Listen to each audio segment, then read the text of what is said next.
اعوذ باللہ من الشیطان الرجیم بسم اللہ الرحمن الرحیم۔ چوتھا پارہ، لن تنالوا البر حتی تنفقوا مما تحبون۔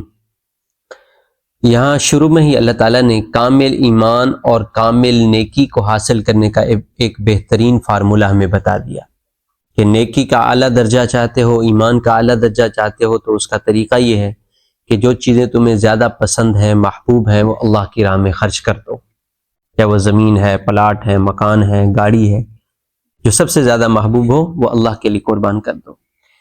اسی طرح زیادہ تر تو اس میں مال ہی شامل ہے، لیکن بعض مفسرین نے یہ بھی لکھا ہے کہ اس میں یہ بھی داخل ہے کہ آپ کی جو خواہشات ہیں لیکن وہ اللہ کی نافرمانیاں ہیں اگر، تو ان کو بھی اللہ کے لیے چھوڑ دو، اللہ کے لیے قربان کر دو، تو تب بھی تمہیں ایمان اور نیکی کا اعلیٰ درجہ مل جائے گا۔ آگے ان اول بیت وضع للناس، یہاں سے آگے بیت اللہ کی 3 خصوصیات کا ذکر ہے۔ نمبر 1 نشانیاں ہیں اس کی، مقام ابراہیم ہے۔ مقام ابراہیم وہ جگہ ہے، وہ پتھر ہے جہاں ابراہیم علیہ السلام نے بیت اللہ کو تعمیر کرنے کے لیے وہاں کھڑے ہوتے تھے، تو دیوار اگر اونچی ہوتی جاتی تھی بیت اللہ کی تو وہ پتھر بھی خود بخود اوپر ہوتا جاتا تھا، تو یہ مقام ابراہیم ہے، وہ پتھر جو ہے وہ مقام ابراہیم ہے، تو یہ نشانی ہے۔ دوسرا زمزم کا کنواں ہے، اور اسی طرح دوسری خصوصیت یہ ہے کہ بیت اللہ میں جو داخل ہوگا وہ امن میں رہے گا، امن میں ہوگا۔ نمبر 3 یہ کہ مالداروں کے اوپر بیت اللہ کا حج کرنا فرض کر دیا گیا ہے، لیکن ایک شرط کے ساتھ، وہ کن لوگوں پر شرط فرض ہے؟ وَلِلَّهِ عَلَى النَّاسِ حِجُّ الْبَيْتِ مَنِ اسْتَطَاعَ إِلَيْهِ سَبِيلًا، کہ جو اس کی استطاعت رکھتا ہو۔ استطاعت سے کیا مراد ہے؟ کہ آنے جانے کا خرچہ بھی ہو، اس کے پاس ویزے کا خرچہ بھی ہو، ٹکٹ کرائے کا خرچہ بھی ہو، اور پیچھے گھر والوں کے لیے بھی اتنے دنوں کا خرچ دے کر جائے، اگر اہل و عیال ہیں تو ان کا خرچہ بھی دے کر جائے۔ اتنا اگر مال ہے تو ایسے آدمی پر حج کرنا فرض ہے۔ ہاں، اگر عورت جانا چاہتی ہے تو عورت کا اپنا خرچہ بھی ہو اور ساتھ محرم کو بھی ساتھ لے جانے کا خرچہ ہو، شوہر کو ساتھ لے جائے، بھائی کو ساتھ لے جائے، والد کو ساتھ لے جائے، جن سے اس کا پردہ نہیں ہے، تو ان کا خرچہ بھی یہ برداشت کر سکتی ہو، تب اس کے اوپر حج فرض ہوگا۔ بغیر محرم کے حج فرض نہیں ہوگا، یعنی اگر بغیر محرم کا خرچہ اس کے پاس نہیں ہے، صرف اپنا خرچہ ہے، تو اس وقت بھی حج فرض نہیں ہوگا اس کے اوپر۔ آپ اندازہ لگائیں، حج جیسا اہم فریضہ اسے ادا کرنے کے لیے بھی عورت کے لیے ضروری ہے کہ وہ اکیلے سفر نہ کریں، لیکن آج ہمارے معاشرے میں ہماری مستورات بلا وجہ اکیلے سفر کرتی ہیں، لمبے لمبے سفر کرتی ہیں۔ ہماری نوجوان لڑکیاں یونیورسٹی کے ہاسٹلوں میں رہتی ہیں، مسافر بن کر رہتی ہیں، تو اس کی اجازت کیسے دی جا سکتی ہے؟ آگے حکم ہے، یا ایھا الذین آمنوا ان تطیعوا فریقا من الذین اوتوا الکتاب، یعنی اہل ایمان کو، ایمان والوں کو کافروں کے طریقے نہیں اپنانے چاہیے، ان کی پیروی نہیں کرنی چاہیے، بلکہ ہمیں حکم کس کا ہے؟ رسول اللہ صلی اللہ علیہ وسلم کی پیروی کا حکم ہے، جبکہ ہمارے طور طریقے اکثر جگہوں پہ کافروں سے ملتے جلتے ہیں۔ لباس میں دیکھیں، کاروبار میں دیکھیں، سودی کام ہم کر رہے ہیں، اور اسی طرح شادی بیاہ کے اوپر رسم و رواج ہمارے ہندوانہ ہیں، تو بہت ساری جگہوں پہ ہم ان کی پیروی کرنے میں لگے ہوئے ہیں، جبکہ قرآن نے اسے منع فرمایا۔ آگے ہے، یا ایھا الذین آمنوا اتقوا اللہ حق تقاتہ ولا تموتن الا وانتم مسلمون واعتصموا بحبل اللہ جميعا ولا تفرقوا۔ مسلمانوں کی اجتماعی قوت برقرار رکھنے کے لیے یہاں قرآن نے 2 اصول بیان فرمایا ہے۔ اجتماعی طور پر کیسے مضبوط ہوں گے مسلمان؟ نمبر 1 تقوی، گناہوں سے اپنے آپ کو بچانا۔ دوسرا باہمی اتفاق، آپس میں اتفاق سے رہنا، بے اتفاقی نہ ہو، لسانیت کی وجہ سے، قومیت کی وجہ سے، علاقائی تعصب یہ ختم ہونے چاہیے۔ اسی طرح فروعی اختلافات کی وجہ سے ایک دوسرے سے دوریاں نہیں ہونی چاہیے، فروعی اختلافات کی وجہ سے بھی مذہبی مسائل کے اندر دوریاں نہیں ہونی چاہیے، اختلاف کے قائم رہتے ہوئے آپس میں محبت برقرار رہنی چاہیے۔ مسائل میں اختلاف تو صحابہ میں بھی تھا، لہذا اس کو دشمنی کا، بغض کا، ایک دوسرے سے دوری کا ذریعہ نہ بنائے کہ بھی بریلوی بھائی دیوبندی بھائی کو سلام نہیں کرتا، دیوبندی بھائی بریلوی بھائی کو سلام نہیں کرتا، غیر مقلد بھائی مقلد کو سلام نہیں کرتا، مقلد غیر مقلد کو سلام نہیں کرتا ہے، ہمارے جو اہل حدیث حضرات ہیں۔ تو بھائی اختلاف، فروعی اختلاف ہوں کوئی مسئلہ نہیں، نفرت نہ ہو، بغض نہ ہو آپس میں۔ باقی جو اسلام سے پھرے ہوئے لوگ ہیں، جو حضرت عائشہ پہ تہمت باندھتے ہیں، حضرت ابوبکر صدیق کی صحابیت کا انکار کرتے ہیں، بہرحال کسی بھی وجہ سے اگر کوئی کافر ہیں تو ان کا الگ معاملہ ہے، لیکن جو مسلمان ہیں، مسلمان فرقے ہیں، ان کو آپس میں اتفاق کے ساتھ رہنا چاہیے۔ آگے ہے یوم تبیض وجوہ وتسود وجوہ، کہ قیامت کے دن کچھ چہرے تو چمکدار ہوں گے، سفید ہوں گے، کچھ چہرے سیاہ ہوں گے۔ تو چمکتے ہوئے چہرے کن کے ہوں گے؟ جو سنت کی پیروی کرنے والے ہیں، صحیح عقیدے والے ہیں، ان کے چہرے چمکدار ہوں گے۔ اور جن کے عقیدے بگڑے ہوئے ہیں، کفر کی حد تک ہیں، کافر ہیں، یہود و نصارہ ہیں اور سنت سے ہٹے ہوئے لوگ ہیں، تو ایسے لوگوں کے چہرے سیاہ ہوں گے، کالے ہوں گے۔ آگے کنتم خیر امت اخرجت للناس، یہاں بہترین امت کے دو اصول بیان فرمائے، یعنی کوئی امت بہترین، ہم میں سے بہترین امت میں کون لوگ داخل ہوں گے؟ نمبر 1 عقیدہ ٹھیک ہو، نمبر 2 امر بالمعروف اور نہی عن المنکر کا کام کریں، یعنی نیکی کا حکم کرنا، برے کاموں سے دوسروں کو روکنا۔ تو امر بالمعروف اور نہی عن المنکر، اس کی بھی مختلف شکلیں ہیں۔ دعوت و تبلیغ کی محنت ایک شکل ہے، مکمل شکل نہیں ہے۔ مدارس کا نظام، یہ بھی امر بالمعروف و نہی عن المنکر کی شکل ہے۔ اسی طرح خانقاہی نظام، لوگوں کے باطنی اصلاح کرنا، یہ بھی اس میں داخل ہے۔ اسی طرح واعظ و نصیحت کرنا، بیانات کرنا علماء کا، خطبے دینا علماء کا، یہ ساری چیزیں امر بالمعروف و نہی عن المنکر میں داخل ہیں۔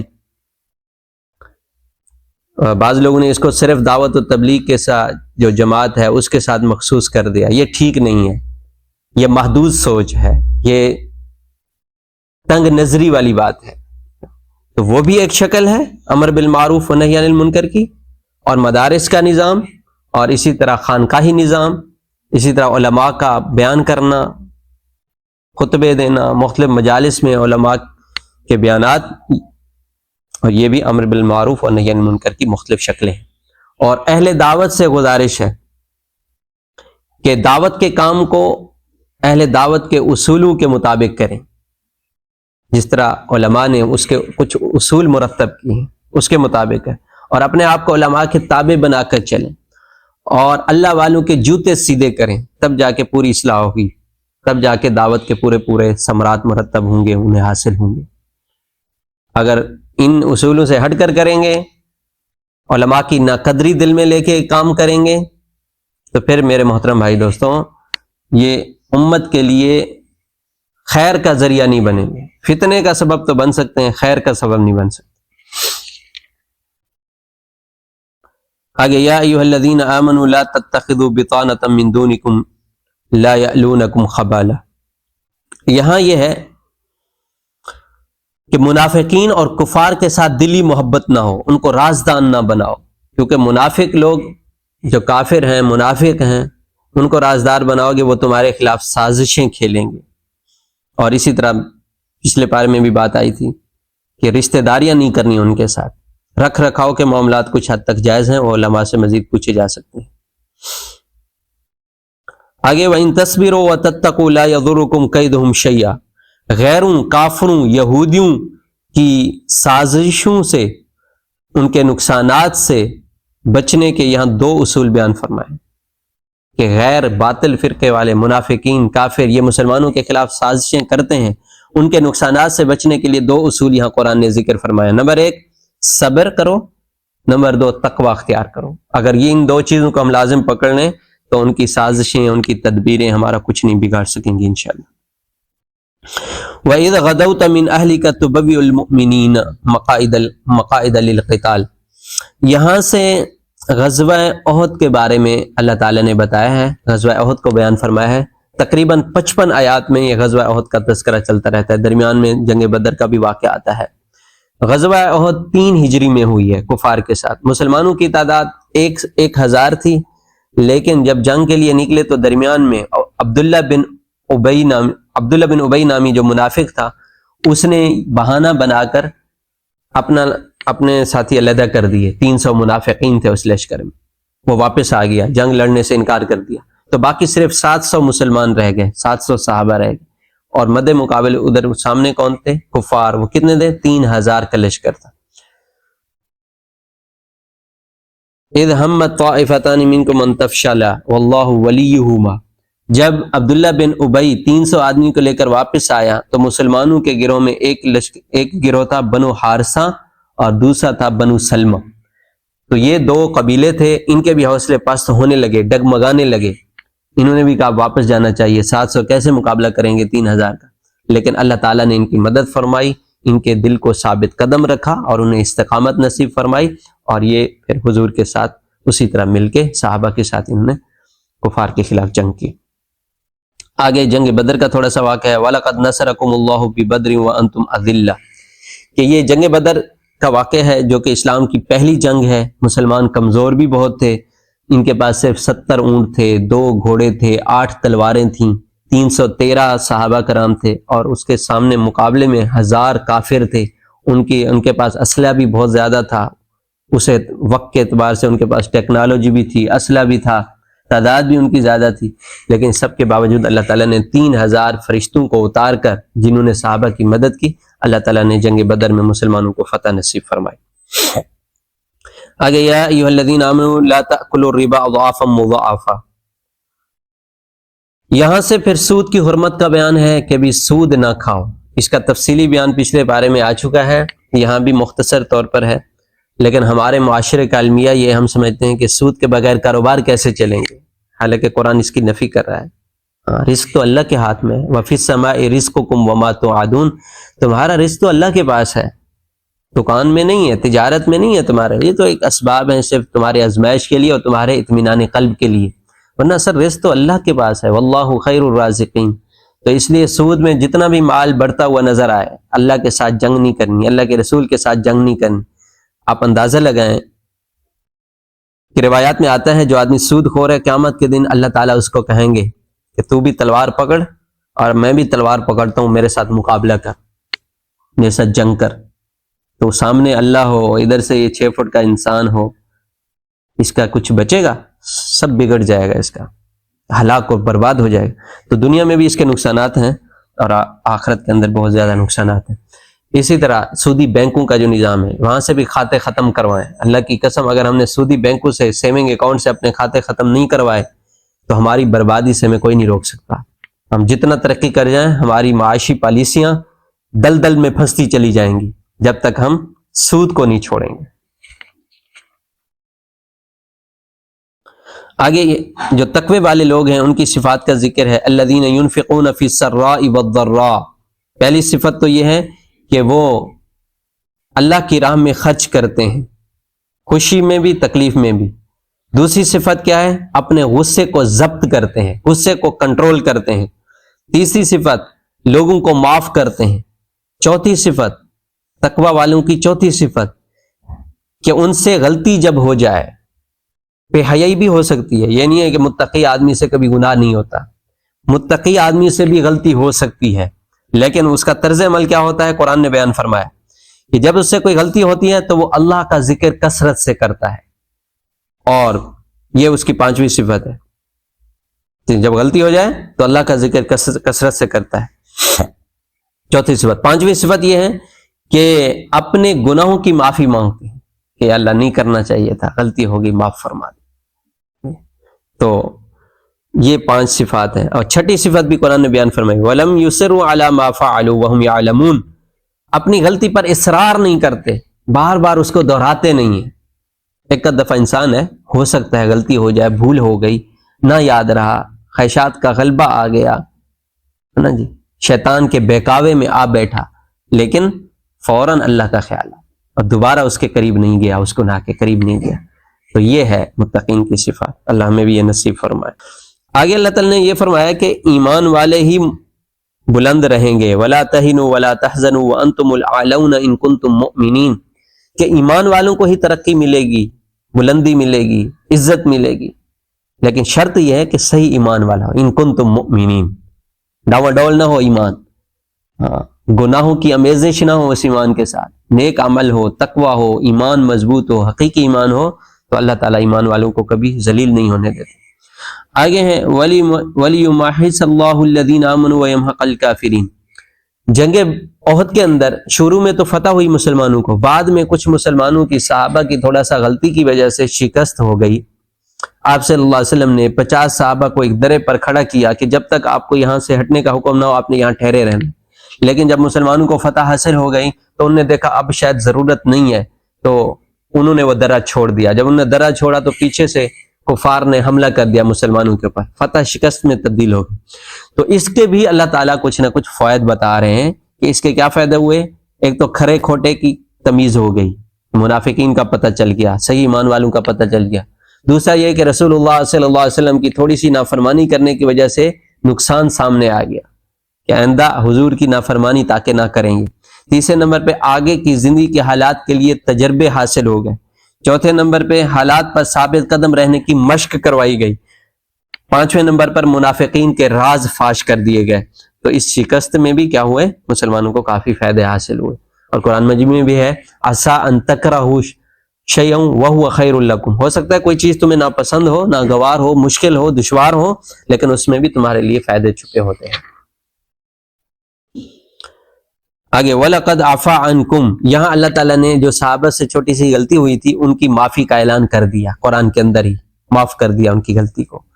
تو اب جب اللہ نے معاف کر دیا تو اب کسی ایرے غیرے کو یہ حق حاصل نہیں ہے کہ وہ صحابہ کے اوپر تنقید کرے۔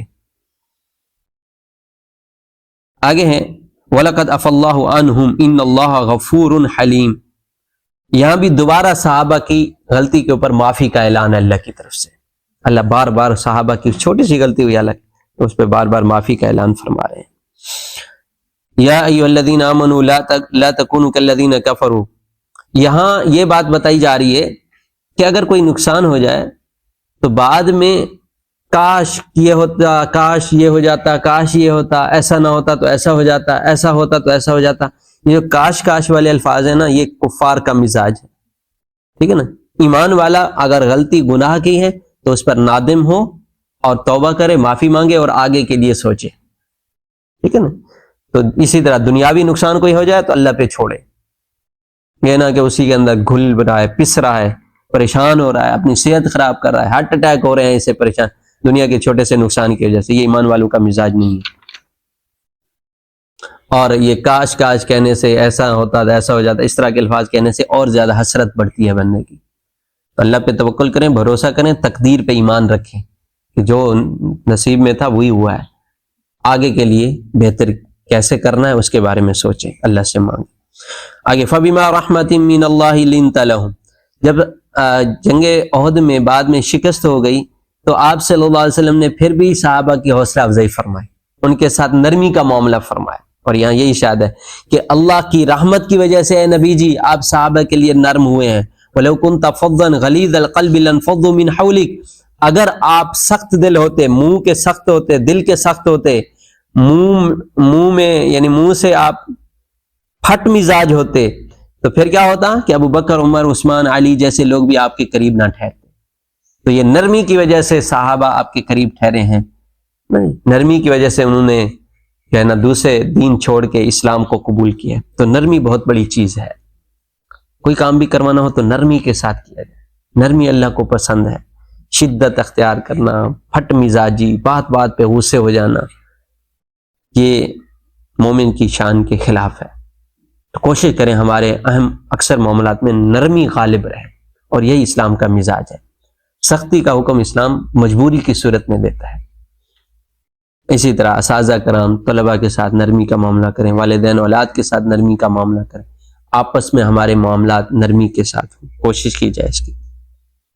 ان ینصرکم اللہ فلا غالب لکم، یہاں اللہ تعالیٰ پھر تسلی دے رہے ہیں، چاہے شکست بھی ہوئی ہے پھر بھی اللہ حوصلہ بڑھا رہے ہیں صحابہ کا، سبحان اللہ۔ تو اس لیے علماء نے لکھا ہے کہ مخلص لوگوں سے اگر غلطی ہو جائے تو ان کو ڈانٹو نہیں، ان کو ڈانٹو نہیں۔ اخلاص والے مخلص لوگ ہوں آپ کے ساتھ، ان سے غلطی ہو جائے تو ان سے جھگڑو نہیں، اختلاف کو بڑھاؤ نہیں، معاف کر دو ان کو۔ لقد من اللہ علی المؤمنین اذ بعث فیہم رسولا من انفسہم، یہاں اللہ تعالیٰ نے بتایا ہے کہ ایمان والوں پر اللہ کا احسان ہوا کہ اللہ نے رسول کو بھیجا. تو علماء نے لکھا اس آیت کے ضمن میں کہ اسلامی تعلیمات، اسلامی احکامات کا ملنا یہ ہمارے لیے اللہ کا احسان ہے. ان کو بوجھ نہ سمجھیں.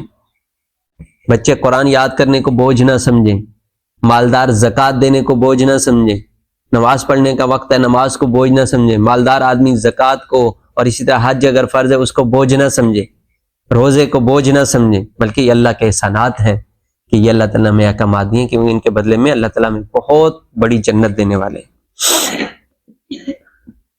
آگے ہیں وَلَا تَحْسَبَنَّ الَّذِينَ قُتِلُوا فِي سَبِيلِ اللَّهِ أَمْوَاتًا، جو لوگ اللہ کی راہ میں شہید ہو جائیں انہیں مردہ نہ کہو. شہادت باعث فخر ہے، باعث حسرت نہیں ہے. یہ خوشی کی چیز ہے اللہ کی راہ میں قربان ہو جانا. اس لیے ہم نے دیکھا ہے کہ فلسطین والوں کے خاندانوں کے خاندان شہید کر دیے گئے، لیکن ان کے منہ پہ ہم نے کوئی شکوے والا کلمہ نہیں سنا. آپ نے بھی دیکھا ہوگا 1.5 سال پورے تقریباً جنگ جاری رہی، 1.5 سال سے بھی اوپر عرصہ. خاندان کے خاندان شہید ہو گئے، ان کے شہروں کے شہر اجاڑ دیے گئے، لیکن ان کی زبان سے ہم نے کوئی شکوے والا کلمہ نہیں سنا. اور آج ہماری کیا حالت ہے، ہمارے اوپر تھوڑا سا تکلیف آ جائے، پریشانی آ جائے تو ہم واویلا کرتے ہیں، ہے یا اللہ میں ہی تمہیں ملتا تھا. بیماری 2 دن بڑھ جائے تو مایوس ہونا شروع ہو جاتا ہے. تو اللہ کی تقدیر پہ راضی رہنا، اس کی ہم مشق کریں. آگے ہیں وَلَا يَحْسَبَنَّ الَّذِينَ كَفَرُوا أَنَّمَا نُمْلِي لَهُمْ خَيْرٌ لِأَنفُسِهِمْ. اس کا لب لباب یہ ہے کہ اگر مال ہے، شہرت ہے، عزت ہے، ساتھ دینداری بھی ہے، تو پھر یہ مال، شہرت، عزت بھی کیا ہے؟ اللہ کی طرف سے رحمت ہے. لیکن اگر مال، عزت، شہرت تو ہے لیکن دینداری نہیں ہے تو پھر یہ اللہ کا فضل نہیں ہے، یہ ڈھیل ہے، یہ استدراج ہے. اللہ کی پکڑ پھر کبھی بھی آ سکتی ہے. ہاں، لوگ کہتے ہیں میرے اوپر اللہ کا بڑا فضل ہے، میں نے اتنا دکانیں خرید لی، اتنا پلاٹ خرید لیے، جبکہ نماز نہیں پڑھتا، زکوٰۃ نہیں دیتا، حج نہیں کرتا. تو یہ اللہ کا فضل نہیں ہے، یہ اللہ کی طرف سے ڈھیل ہے. اللہ کی جب پکڑ آئے گی نا پھر پتہ چلے گا. ہاں، اگر مال کے ساتھ دینداری ہے تو پھر یہ مال بھی اللہ کی نعمت ہے، پھر ڈبل اللہ کا احسان ہے. آگے ہیں وَلَا يَحْسَبَنَّ الَّذِينَ يَبْخَلُونَ بِمَا آتَاهُمُ اللَّهُ مِنْ فَضْلِهِ هُوَ خَيْرًا لَهُمْ. بخل کی مذمت ہے کہ اگر اللہ نے مال دیا ہے تو اسے اللہ کی راہ میں خرچ کرو، وہی تمہارے حق میں بہتر ہے. مال بچا کے رکھنا، زکوٰۃ نہ دینا، فطرانہ نہ دینا، عشر نہ دینا، یہ قابل حسرت چیزیں ہیں. ہاں جی، تو بھائی مال کو اللہ کی راہ میں خرچ کرنا. آپ صلی اللہ علیہ وسلم نے بلال رضی اللہ عنہ کو فرمایا تھا انفق یا بلال ولا تخشى ذی العرش حلالا، کہ اے بلال اللہ کی راہ میں خرچ کرو، اللہ سے کمی کا گمان نہ کرو کہ مال خرچ کرنے سے کم ہو جائے گا، اس کا خیال نہ کرو. آگے ہیں کل نفس ذائقۃ الموت، کہ موت برحق ہے. وانما توفون اجورکم یوم القیامہ، اور یہ کہ تمہیں پورا بدلہ دیا جائے گا تمہارے اعمال کا. تو اس لیے بھائی موت سے پہلے موت کی تیاری ضروری ہے. جب موت برحق ہے، مرنا ہی ہے، قبر میں جانا ہی ہے، پتہ نہیں وہاں کتنے ہزاروں سال رہنا ہے قبر میں، 50,000 سال قیامت کا دن ہے. تو اس کی تیاری موت سے پہلے ہو بھائی، اور موت کو کثرت سے ہم یاد کریں. حدیث پاک میں آتا ہے اکثروا من ذکر حازم اللذات، تو کما قال رسول اللہ صلی اللہ علیہ وسلم، کہ موت کا تذکرہ کثرت سے کیا کرو تاکہ دنیا کی محبت دل سے نکل جائے. آگے اللہ تعالیٰ نے کامیابی کا معیار بتایا ہے، ناکامی کا معیار بتایا ہے. فمن زحزح عن النار وادخل الجنۃ فقد فاز، کہ کامیاب وہ نہیں ہے جس کے پاس دولت زیادہ ہو، مال زیادہ ہو، شہرت زیادہ ہو، دنیا کی عزت زیادہ ہو، اقتدار، حکومت ہو، بڑا سیاستدان ہو، بلکہ کامیابی کا معیار یہ ہے کہ جو جہنم کی آگ سے بچ گیا، جنت میں داخل ہو گیا، یہ کامیاب ہے. اور یہ کیسے پتہ چلے گا؟ یہ اپنے اعمال سے پتہ چلے گا کہ میں جہنم سے بچوں گا نہیں بچوں گا. اپنے اعمال کے اوپر دیکھے، نظر کرے کہ میرے اعمال جہنم سے بچانے والے ہیں کہ نہیں ہیں.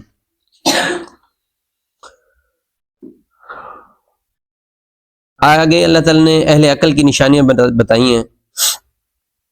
الذین یذکرون اللہ قیاما وقعودا وعلی جنوبہم، کہ ہر وقت اللہ کا ذکر کرتے ہیں۔ عقل والے کون ہیں؟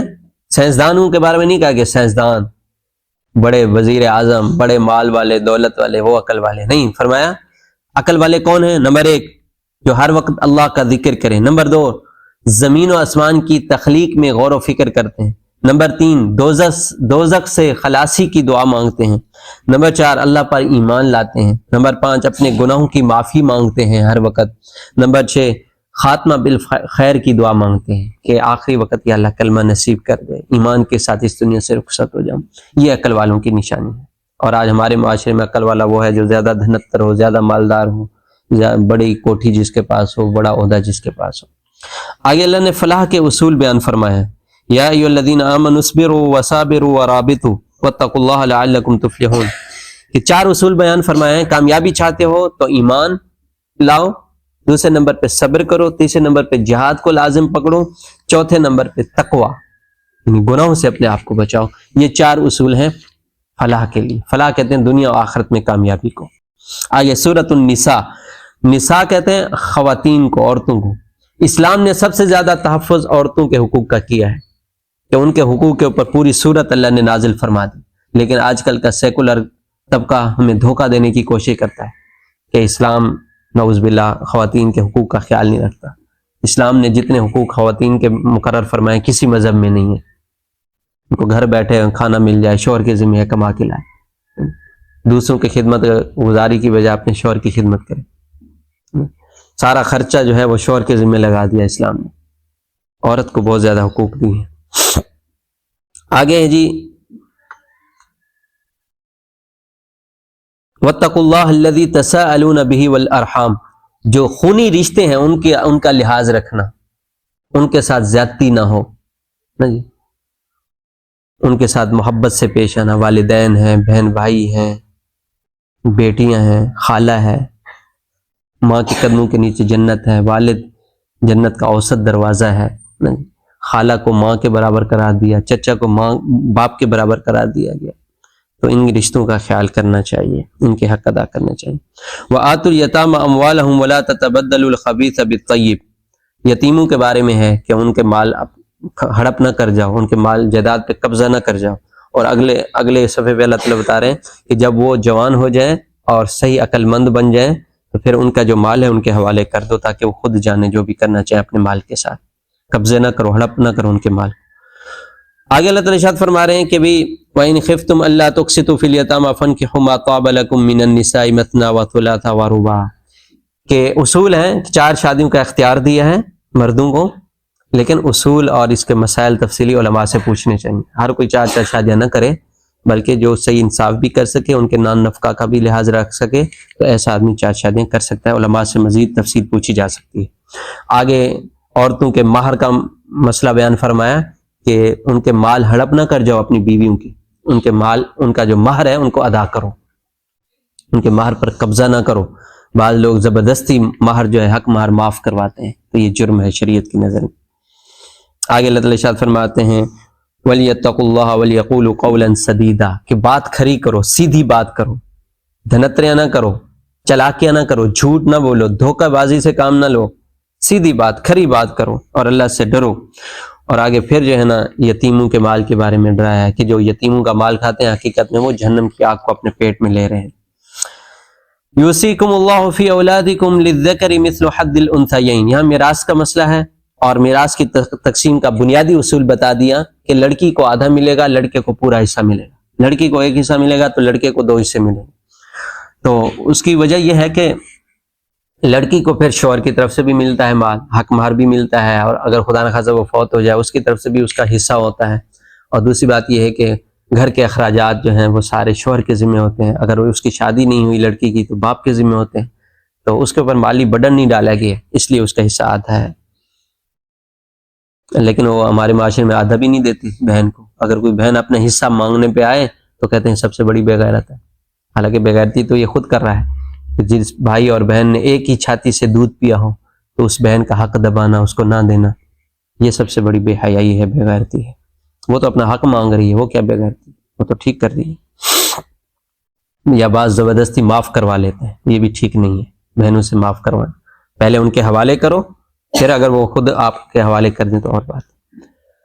اور اگلی بات یہ ہے وَلَيْسَتِ التَّوْبَةُ لِلَّذِينَ يَعْمَلُونَ السَّيِّئَاتِ، توبہ کرنی ہے تو موت سے پہلے پہلے کرو، آخری وقت میں نہیں. جب اسرائیل علیہ السلام نظر آ جائے تو تم کو توبہ میری نہیں، وہ توبہ قبول نہیں ہوگی. وَعَاشِرُوهُنَّ بِالْمَعْرُوفِ فَإِن كَرِهْتُمُوهُنَّ فَعَسَىٰ أَن تَكْرَهُوا شَيْئًا وَيَجْعَلَ اللَّهُ فِيهِ خَيْرًا كَثِيرًا. بیوی اگر ناپسند بھی ہو تب بھی اس کے ساتھ اچھا سلوک کرو، کیونکہ اگر کچھ اس کے اندر خامیاں ہیں تو بہت ساری خوبیاں بھی ہوں گی، ان کو ڈھونڈنے کی کوشش کرو، گھر کا ماحول اچھا رہے گا. اس کے علاوہ یہ ہے کہ جو بیوی آپ تمہیں ناپسند ہے، ہو سکتا ہے اللہ تعالیٰ تمہیں نیک اولاد، فرما بردار اولاد اس کے ذریعے سے تمہیں عطا کر دے، تو بہت ساری خیریں مل سکتی ہیں. صرف حسن پہ قربان نہیں ہونا چاہیے کہ حسن ہے تو بس ٹھیک ہے. ہاں، بہت ساری خیریں ہوتی ہیں اور اپنی بیوی کے اندر اگر ایک دو غلطیاں ہیں تو اس کے اندر اچھی صفات بھی ہوں گی. ہمارے اندر کتنی غلطیاں ہوتی ہیں، کبھی اپنے دامن میں بھی ہم نے جھانکا ہے. آگے حرمت علیکم امہاتکم و بناتکم و اخواتکم، یہاں سے محرمات کا بیان ہے.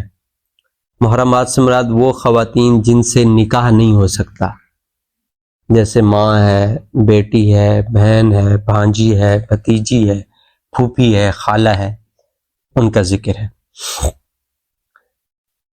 اور نکاح نہ ہو سکنے کی 3 وجوہات ہو سکتی ہیں. ایک تو نسب کی وجہ سے، یہ جو رشتے میں نے آپ کے ساتھ گنے ہیں یہ نسب کی وجہ سے ہیں، ان کے ساتھ نکاح نہیں ہو سکتا. دوسری وجہ ہوتی ہے رضاعت، دودھ پلانا. مثال کے طور پر ایک آدمی نے دوسری شادی کی یا پہلی شادی کی، تو اب وہ جو بچی ہے اس کی، اور لڑکی یعنی اس کی بیوی کی پہلے سے بچی ہے ٹھیک ہے نا، اس کو اس کی بیوی نے دودھ پلایا ہے، تو اب حقیقت میں تو اس کی بیٹی ہے، اس کی بیٹی نہیں ہے، مرد کی، وہ پہلے سے کسی شوہر کی بیٹی ہے. یا کوئی لڑکی اس نے اٹھائی ہے اس کی بیوی نے، جس کو 2 سال سے پہلے پہلے اس نے دودھ پلا دیا، اس کی بیوی نے دودھ پلا دیا. اب ہے تو وہ اس کی یعنی والدہ، وہ عورت ہے، لیکن یہ بھی اس لڑکی سے نکاح نہیں کر سکتا. یہ رضائی بیٹی ہو گئی، اس کی دودھ کی وجہ سے بیٹی ہو گئی. تو اکثر رشتے جو نسب کی وجہ سے حرام ہوتے ہیں، مطلب نکاح نہیں ہو سکتا، وہ رضاعت کی وجہ سے بھی جائز نہیں ہوتے، دودھ پلانے کی وجہ سے. تیسری وجہ مساہرت ہوتی ہے، بیوی کی طرف سے رشتہ داری. یہ دونوں مطلب اگر اپنی بیوی زندہ ہے تو اس کی بہن سے آپ نکاح نہیں کر سکتے، یہ عارضی رکاوٹ ہے. خدا نہ خواستہ اگر بیوی فوت ہو جائے تو پھر اس کی بہن سے نکاح ہو سکتا ہے. جیسے حضرت عثمان غنی رضی اللہ تعالیٰ عنہ نے آپ صلی اللہ علیہ وسلم کی ایک بیٹی سے نکاح کیا، وہ فوت ہو گئیں، تو پھر آپ صلی اللہ علیہ وسلم نے دوسری بیٹی ان کے نکاح میں دے دی. تو یہ تب ہوا جب پہلی ان کی جو بہن ہے وہ فوت ہو چکی تھی. ایک ہی وقت میں 2 بہنوں کو نکاح میں آپ جمع نہیں کر سکتے. اسی طرح ساس ہے، ساس سے بھی نکاح نہیں ہو سکتا. تو یہ مساہرت کی وجہ سے، یعنی بیگم کی نکاح کی وجہ سے جو رشتہ داریاں ناجائز ہوتی ہیں.